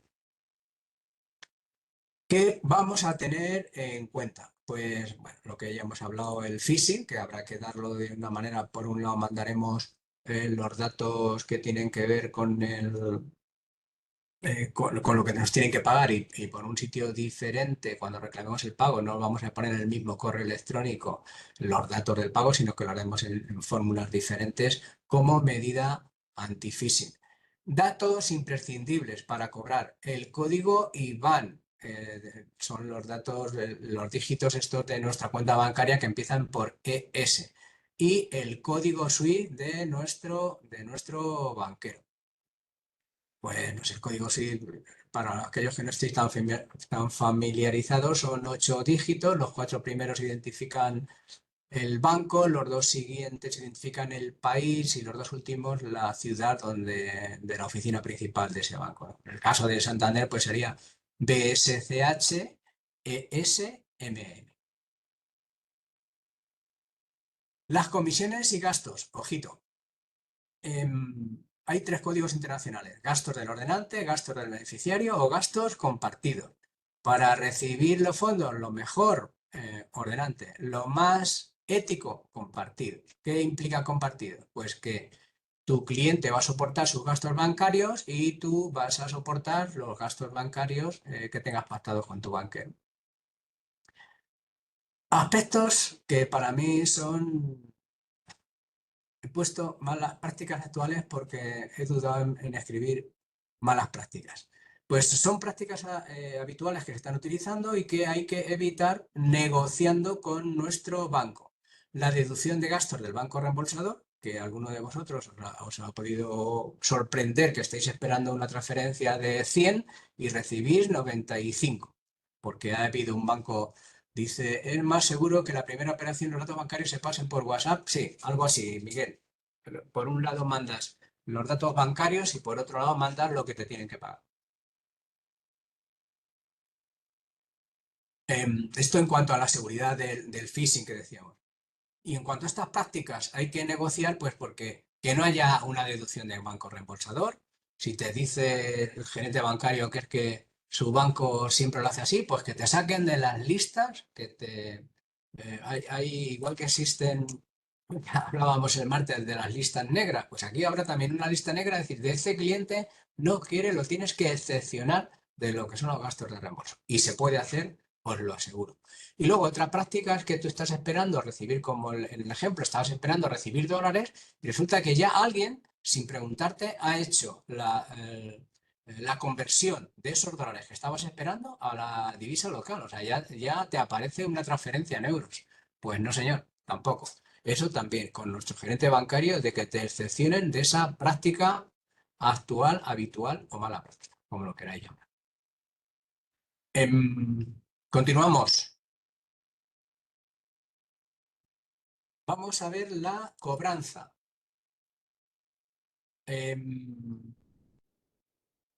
Las remesas documentarias también se llaman cobranzas o se llaman collection en el argot bancario.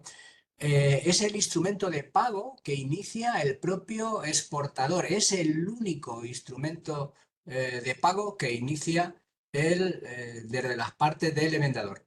¿Qué es lo que hace el vendedor, el exportador? Pues remite a través de su banco al banco del importador los documentos comerciales, la factura, los documentos de transporte, el seguro, el certificado de origen, etcétera. Son documentos comerciales que van a dar acceso a la mercancía y se van a enviar con unas instrucciones de entrega al comprador muy concretas. De tal manera que lo que decíamos al principio, el exportador va a embarcar sin garantía de pago, pero va a controlar la mercancía. Y el importador va a pagar o va a aceptar mediante un instrumento financiero una vez que reciba los documentos comerciales que le permitirán la retirada de la mercancía.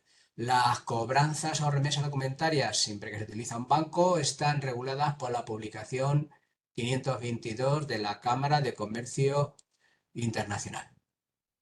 Entonces, bueno, pues lo que ya os he comentado. El exportador instruye a su banco para que le envíe los documentos con unas características muy concretas. Oye, va a ir en condiciones de P, que es contra el pago a la vista de esos documentos, o va a ir en condiciones de A, que quiere decir que vas a entregar los documentos siempre que siempre que haya o un instrumento financiero o un compromiso irrevocable de pago de que se va a pagar a una fecha determinada, desde la fecha de la factura, el documento de embarque, etcétera, lo que esté pactado. Estas son las dos fórmulas generales, genéricas que hay para la entrega de documentos. O contrapago o contraaceptación de un instrumento financiero. Los gastos bancarios, muy importante. Hay que decir si se pueden o no se pueden rehusar esos gastos bancarios. Si expresamente no se dice que no pueden ser rehusados, ocurre que vamos a tener, ¿cómo se dice? Vamos a tener un reembolso por menos dinero, es decir, los gastos bancarios de nuestro cliente nos los podría ejecutar, podría ser a nuestro cargo. Igual que habíamos visto en la transferencia los gastos beneficiarios, pues en este caso sería el equivalente. Por consiguiente, mi recomendación cuando utilicemos este instrumento de pago, diremos que los gastos bancarios no pueden ser rehusados. Esto es lo que, en mi punto de vista, sería lo ideal.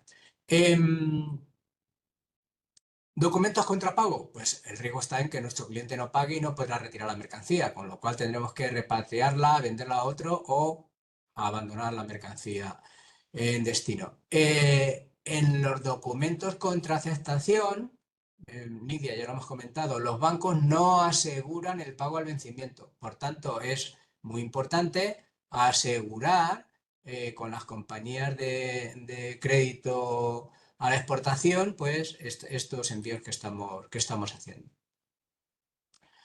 Aspectos a tener en cuenta también, pues los Incoterm. Para mantener la ventaja de tener el control de la mercancía en destino, pues utilizaremos reglas C de Córdoba o D de Dinamarca.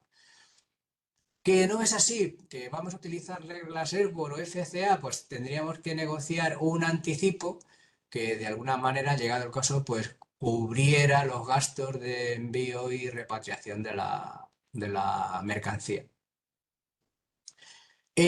A tener en cuenta también, pues los documentos de transporte, cuando yo lo contrate, los voy a consignar, en lugar de a mi cliente, los voy a consignar a su banquero.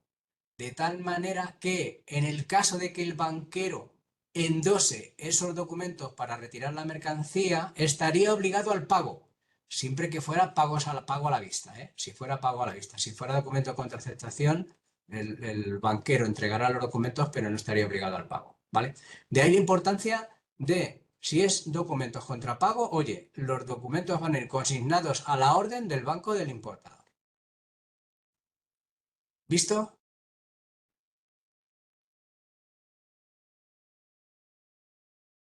Un aspecto más, hay unas instrucciones adicionales a tener en cuenta. En el caso de que sean documentos contra aceptación o incluso contra pago, si es que hemos enviado un instrumento financiero, podíamos enviar una orden de protesto. ¿Qué es lo que ocurre? Pues que esa orden de protesto de ese instrumento financiero lo único que nos va a originar va a ser una serie de gastos. Yo esa orden de protesto la cambiaría por una certificación de no pago, pues como ocurre en España, ¿no? Las instrucciones de almacenaje las podemos mandar. Estas instrucciones de almacenaje las podemos enviar. Pero mi experiencia es que los bancos, en el caso de que no se pague, no se acepte esos documentos, los bancos no almacenan la mercancía en nuestro orden. Luego, esta orden, lo normal es que el banco contrario la rechace. Y otro asunto que teníamos que incorporar en un momento determinado es intereses por demora en el pago, si es que se produjera, bueno, pues lo que hablamos de las cuestiones en la factura por forma. Estos intereses por demora en el pago estaríamos en la misma, que si pueden reusarse o no pueden reusarse. En un momento determinado a lo mejor tengo bastante con cobrar el principal y me olvido de estos intereses de demora. La fórmula que antes comentábamos, Nidia, sí, me parece que era Nidia, del Cash Against Document, es que a veces sí, todo esto es una gestión del banco, pero nosotros tenemos que ser muy rigurosos con el banco para mandarle estas instrucciones si es contrapago, si es contraaceptación, si los gastos pueden ser reusados o no reusados y si se incluyen intereses de mora. Yo una cláusula de almacenaje que la he visto en muchas ocasiones, la verdad es que jamás, cuando estaba en el banco, he almacenado una mercancía, jamás. Y la orden de protesto es añadir unos gastos innecesarios. Vale, entonces estos son los aspectos a tener en cuenta. ¿Cómo sería el circuito? Y ahora vamos a ver qué es lo que ocurre con una vertiente, con una posibilidad, una variante, una vertiente, no, una variante de la remensa o cobranza bancaria. ¿Cómo es el circuito? Pues aquí tenemos un importador, un exportador y sus banqueros. Se celebra un contrato que se ha dicho que hay una mercancía. ¿Qué hace el exportador? Envía la mercancía al puerto de destino. Los documentos que dan acceso a esa mercancía se lo envía a su banquero. Su banquero se lo manda al banco de nuestro cliente, al banco del comprador, con las instrucciones de que se envía contra pago, contra aceptación, de lo que sea. El banco del comprador, en este caso, inicia la gestiona el cobro de estos documentos y, si los acepta, entrega los documentos y, evidentemente, pues lo que va a ocurrir es que se va a producir el adeudo en cuenta a nuestro cliente y a continuación lo que hace nuestro cliente es que retira la mercancía con esos documentos que le han dado acceso. Desde el banco del comprador se inicia el reembolso y el reembolso nos paga a nosotros, ¿vale? De tener en cuenta pues que tenemos un control de mercancía y documentos, un menor riesgo de impago. ¿Por qué hay un menor riesgo de impago? Pues porque hay un riesgo reputacional para este. Si yo estoy en esta posición y mi cliente está incumpliendo habitualmente con los compromisos de pago y que son compromisos que ha adquirido claramente en la relación comercial, pues a mí me va a dar una mala práctica. El CAD que decías, Nidia, ¿qué es lo que ocurre? Pues que a veces podemos hacer todo este circuito y evitamos la intervención de los bancos. ¿Qué es lo que ocurre? Que tú estarías mandando la mercancía, pero no soltarías estos documentos no vendrían aquí, sino que irían directamente a tu cliente, pero para ello tendrías que haber recibido previamente el importe del pago, ¿vale? Es una práctica que también requiere de bastante confianza entre comprador y vendedor. Dice, lo que me asusta es la confirmación, me lo confirma, lo hago y si luego cambia de opinión ya se lo he fabricado a medida. Efectivamente, para eso, sin duda, en ese caso, Nidia, tienes que utilizar esta. Esta es el instrumento de pago que tienes que utilizar, el crédito documentario o carta de crédito. Ya sé que es más caro, aparentemente, pero en este caso tuyo, si vas a cobrar diferido, es lo que tienes que utilizar. El crédito documentario, pues es un convenio a través de que un banco, el banco de nuestro cliente, va a emitir un compromiso de pago irrevocable a favor nuestro, ¿vale? Y que evidentemente para que ese compromiso irrevocable se cumpla, hay que cumplir con una serie de términos y de condiciones. ¿Cuándo se utiliza? Bueno, pues ya hemos visto que es el instrumento, os había comentado que es en medio de pago, en medio de garantía, en medio de financiación, pues cuando hay países de riesgo o fundamentalmente cuando hay cierta desconfianza o ciertos riesgos a tener en cuenta. Permite tanto la financiación al importador como al exportador. Se utiliza en lo que son las condiciones de compraventa en cuenta abierta, es decir, mando la mercancía y después cobro, y con un grado de confianza bajo entre comprador y vendedor, ¿vale? Entonces, aquí esto, Nidia, sin duda es el instrumento de pago que es más aconsejable en tu caso. Las cartas de crédito, que ahora veremos los circuitos, pueden ser confirmadas, es decir, aparte de la irrevocabilidad del banco de nuestro cliente, nuestro banquero añadiría su propia obligación de pago. Pueden ser transferibles, es decir, yo recibo una carta de crédito a mi favor y he sido capaz de vender productos que están bajo mi capacidad de fabricación, pero también estoy preparando productos que están bajo las capacidades que no puedo suministrar yo. Entonces, cojo esa carta de crédito, cojo un trocito de esa carta de crédito y la transfiero a otra persona. Lo podemos ver. Por la forma de utilización, pues serán contrapago a la vista o pago diferido, o contraaceptación o negociación o un sistema mixto. Eso es conforme lo vayamos. Y una que a mí me mola mucho y me gustaría que la pudiéramos ver hoy mismo, si no la veremos el próximo día, que es la carta de crédito stand-by, que es una garantía adicional a lo que habíamos visto en la factura por forma de esta mañana. Si recordáis, decíamos que se cobraba por transferencia con una garantía adicional. Las ventajas, pues es un medio de pago simultáneo. Evidentemente no va a haber dineros hasta que realmente no estén los documentos en orden que se han enviado. Garantía de cobro para el exportador, ya que la entidad financiera emisora y la confirmada si no hubiera asumen el compromiso de pago. Y es una garantía de pago para el importador, ya que solo se va a pagar contra una recepción de documentos conformes que le vayan a dar derecho a retirar esa mercancía. Sirve como instrumento de financiación, sin duda para mí, para el importador, ya que me dará un plazo desde que se emite la carta de crédito hasta que llegue el vencimiento exigido para efectuar el desembolso. Y para el exportador, pues también vas a poder tener anticipos, pues bien, o por la transmisión, porque hagas una carta de crédito transferido, simplemente porque hagas una cesión de los derechos de cobro, pues a la entidad financiera que te está anticipando el importe de esa carta de crédito. Es un instrumento de pago que está regulado por la Cámara de Comercio Internacional por la publicación 600.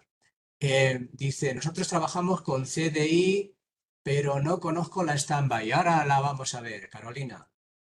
Con Carolina vamos a ver ahora la stand-by. Modos de las cartas de crédito. Si voy muy rápido me lo decís, y si voy muy lento también. Si os suena a que ya os lo sabéis, pasamos. Dice, por el origen o el destino de las mercancías, pues pueden ser no solo internacionales, sino que pueden ser también para el tráfico doméstico, es decir, para compraventas que tengamos ciertas dudas o ciertas necesidades de financiación para utilizar dentro del territorio nacional. La carta de crédito se llamará de importación o de exportación. No es que haya dos cartas diferentes, el instrumento de pago es único, simplemente que en la exportación seremos los beneficiarios, en la importación seremos los ordenantes. Y también pueden servir para operaciones financieras. Por el compromiso del banco emisor, irrevocables. Os traigo aquí como conocimiento de cultura general la posibilidad de que hasta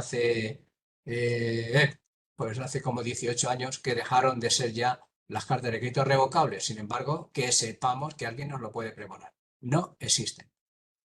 Por los compromisos de los bancos, pues pueden ser cartas de crédito confirmadas o sin confirmar. Siempre van a ser irrevocables por parte del banco emisor y por parte de nuestro banquero serán confirmadas, es decir, añade su garantía de pago o no la añade. Por la forma de expedición, pues estamos hablando de que podrán ser con transbordos o sin transbordos, con embarques parciales y sin embarques parciales. Como exportadores vamos a elegir con transbordos. ¿Por qué? Pues porque salvo rutas que sean muy claras, cabe que la naviera se vea en la obligación de realizar un transbordo. Por la forma de utilizar la carta de crédito, dice, bueno, pues se paga tan pronto como se reciben los documentos en las cajas del que emite o en las cajas de mi banquero. Si son transferibles, pues pueden ser con expediciones parciales o sin expediciones parciales. Y como ya hemos comentado, puede haber cesiones de los derechos de cobro. Por la forma de obtener los reembolsos, pues a la vista, diferido, aceptación, etcétera. Compromisos que podríamos obtener por el ordenante, pues cláusula roja o cláusula verde, que en definitiva no son nada más que anticipos a realizar a favor del beneficiario sin o previamente al embarque de las mercancías. Y otras fórmulas de las cartas de crédito, ¿ves? Estas dos partes en más de cultura general que conozcáis estas posibilidades. ¿Vale? ¿Queréis ver el circuito? ¿Conocéis el circuito de las cartas de crédito? Un vistazo rápido. Como los jugadores son los mismos que en la remesa. Lo primero que existe es un contrato de compraventa donde se dice que hay una carta de crédito.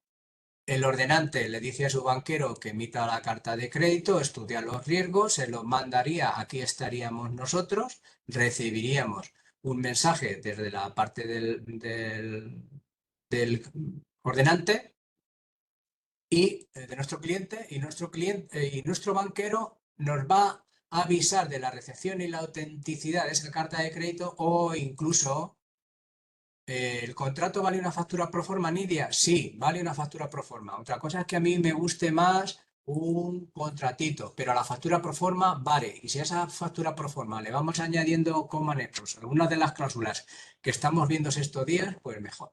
Entonces, nuestro banquero nos va a avisar diciendo, oye, tienes una carta de crédito con la garantía de este banco y además con mi garantía, si se produce el punto 5 o no se produce el punto 5.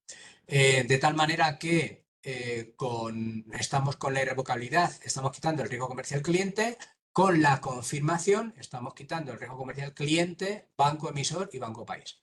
Con la irrevocabilidad, este riesgo se va fuera. Con la confirmación se nos va el riesgo de este y del país. ¿Vale? Esta la vamos a pasar muy rápido porque tiempo tendremos de aquellos que tengáis más interés en ver todo lo que son los contenidos de un mensaje SWIFT con una carta de crédito. Aquí los tenéis, los releéis. Quedo a vuestra disposición para ver cualquier aspecto que tengáis más interés en concreto de ver los contenidos obligatorios y opcionales que tiene una carta de crédito. Como veis, los obligatorios son muy sencillos. Hay otra serie de componentes opcionales, pero que, bueno, pues para mí, cuando estamos hablando de trato de mercancías, pues hay cosas que son muy importantes, como podrían ser las últimas fechas de embarque, los puertos de carga, descarga, etcétera. Pero lo que os comentaba, a vuestra disposición para mirarlos, aquellos que tengáis un interés muy concreto de utilizar la carta de crédito. ¿Cómo se utiliza y cómo se paga? Este sería el circuito, como aquí tenemos los mismos. Tú has recibido la carta de crédito, te parece bien, mandas las mercancías a tu cliente, los documentos que dan derecho a retirar esas mercancías se lo mandas a tu banco. Si este banco ha confirmado, ya te estaría pagando, en este instante ya te estaría pagando. Tu banquero se lo manda al banco de tu cliente y lo que hace es que el banquero de nuestro cliente pues le entrega los documentos y nuestro cliente pues coge los documentos para retirar la mercancía y en ese instante lo que se produce, bueno, pues es el pago, ¿no? Ya aquí ha cogido los fondos y los dineros vienen a través de, en el caso de que no esté la carta confirmada, a través, una vez que se hayan recibido, del banco de nuestro cliente. El vencimiento y el pago puede ser tanto en estas cajas como en estas otras. Hay aquí otra fórmula que es la garantía de pago que tenemos sin duda o por cuenta de este y de nuestro cliente y estarán vigentes hasta que se produzca. ¿Vale? ¿Dudas? Sé que en esta parte estoy yendo un poco deprisa. Si luego alguno de vosotros queréis que lo veamos más despacio, a vuestra disposición sin problema. Os voy a traer aquí cómo funciona el crédito transferible. Lo voy a explicar en medio minuto. Hasta esta parte, el funcionamiento es como si fuera un crédito normal y el transferible, en este caso, tiene sentido cuando el primer beneficiario realiza una venta careciendo de capacidad de producción de todo o de parte de un pedido. Este es el sentido que tiene un transferible. Este es el significado. Este primer vendedor intermediario ha vendido, tiene capacidad de venta, pero no para producir todo o parte del pedido. ¿Vale? Entonces, esta primera parte es como una carta de crédito normal y corriente y lo que juega distinto es que por esa parte que no tiene capacidad de producir el primer beneficiario, hace un contrato con un segundo beneficiario y le cede esa carta de crédito, evidentemente, por una cuantía distinta. Si aquí ha convenido una venta de 100, pues aquí está conviniendo una compra de 80. ¿Vale? Entonces, esta carta de crédito, que aquí ha nacido en 100, ahora le dice a su banquero, oye, mándasela a este segundo, pero en vez de por 100, por 80. ¿Vale? Este sería el circuito de la emisión, con dos players nuevos. ¿Cómo sería el circuito de utilización? Pues bueno, pues sería muy rápido, que tenemos 5 minutitos solo. No sé si dejarla stand-by para el próximo día. El segundo beneficiario envía las mercancías al ordenante, al importador, ¿vale? La envía directamente. Aquí, nosotros que estaríamos en esta posición, no hacemos nada, vemos pasar por encima de nosotros el envío de la mercancía. El exportador real le manda los documentos a su banquero, lo manda aquí. A continuación, el banquero de nuestro proveedor nos lo envía a nuestro banco. Nuestro banco avisa de que han llegado los documentos de utilización y nos dice, oye, ¿quieres cambiar tu factura por la de tu proveedor? Y evidentemente que sí, porque claro, aquí está llegando una factura de 80, sin embargo, tenemos que hacer llegar aquí una factura de 100. ¿Vale? El primer beneficiario, nosotros sustituimos la factura y nuestra factura junto con los documentos viajan a por el emisor y desde aquí van al importador, que ya pues retira la mercancía. El cobro va en el sentido contrario y en este sentido contrario, cuando los fondos llegan a nuestro banquero, lo que ocurre es que a nosotros nos dan la diferencia entre la factura de nuestro proveedor y la nuestra misma, que es lo que ha pagado nuestro cliente, y el resto de los fondos se van hasta el banco del segundo beneficiario. Pues hasta aquí, porque la carta de crédito stand-by la vamos a ver en otro momento. Este sería el resumen de lo que hemos visto aquí. Si alguno de vosotros tiene más interés en que ampliemos, pues como siempre quedo a vuestra disposición. Aquí tenéis Aquí tenéis mis datos, aquí tenéis mi dirección de correo electrónico y aquí tenéis mi teléfono. Hasta luego, Raquel, que dices que te tienes que marchar. Poco más, nos quedan 3 minutos. ¿Algo que queráis comentar de las cartas de crédito? Gracias a ti, Julio. ¿Algo que queráis comentar de las cartas de crédito, de las cobranzas, de las transferencias, de lo que hemos visto hoy o de los documentos que hay que presentar? ¿Cómo de oficial? ¿Qué es eso de cómo de oficial que dice Nidia? Gracias, Miguel, a ti. ¿Puede ser una factura? Sí, puede ser una factura pro forma.